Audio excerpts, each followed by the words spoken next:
Now let's talk about the UK, about their embattled Prime Minister Rishi Sunak. He's facing an election on the 4th of July, exactly 2 weeks from now, and the predictions are dire.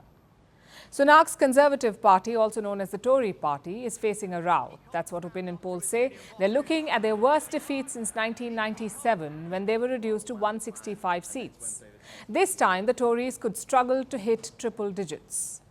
That's according to some recent polls. And what's worse, Sunak may lose his own seat, the seat of Richmond. That's what one opinion poll is predicting anyway. And if this happens, if Sunak loses his seat, it would be a disaster for him.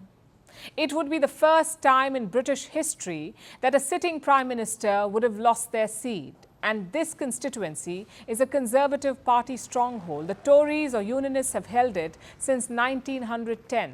That's 114 years. So as you can see, Rishi Sunak is staring at a disaster, which may be why he pulled a strange move. Sunak seems to be taking inspiration from his roots, his Indian roots. Look at this social media post. The message is simple: buy British.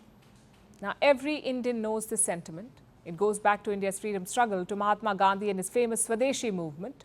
That's why it looks like Sunak is going back to his roots.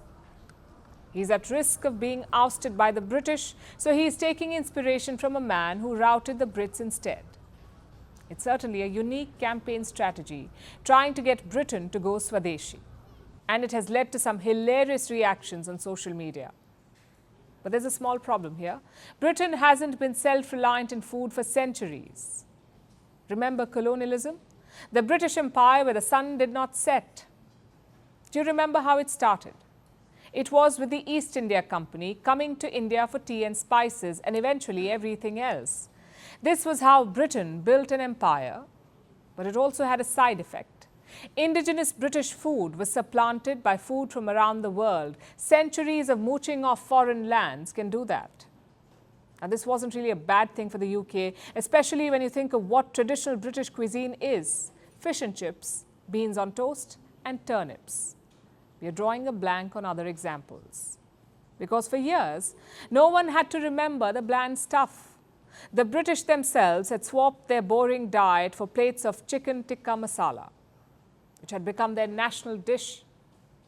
So colonialism brought the British some flavor, but now along comes Rishi Sunak with his Buy British movement. What will this mean? Will the British go back to fish and chips? If yes, then how? Because fresh fish may be a bit hard to catch these days. The British rivers are filthy now because of all the raw sewage being released into them. So perhaps fish and chips is a non-starter. How about the turnips then? Will the humble root be able to fight back against modern British taste buds? Again, non-British vegetables like tomatoes. The Tories tried convincing people to do this last year, swapping turnips for tomatoes. It did not really work. But it seems that Sunak is having another go, rebranding the turnip push as buying British. But jokes aside, it seems like Rishi Sunak is flailing, trying every strategy in the book in the hopes that something sticks and quells public anger. But the problem is his Conservative Party. The Tories are to blame for a lot of Britain's current problems. Sunak says buying British will help local farmers, but his own party undermined the same farmers by signing questionable free trade agreements. And of course, Brexit. Brexit upended Britain's agricultural sector and farmers are still trying to recover. Considering all this, Sunak's Buy British movement may have a hard time getting off the ground, and he may not really care if it does. Because let's face it, there are 2 weeks to go for the election. The Tories are staring at a rout, so Sunak may not have to come up with a Swadeshi action plan anyway, which is almost a shame. Because if nothing else, Indians would have loved to see Sunak spreading Mahatma Gandhi's teachings in the UK.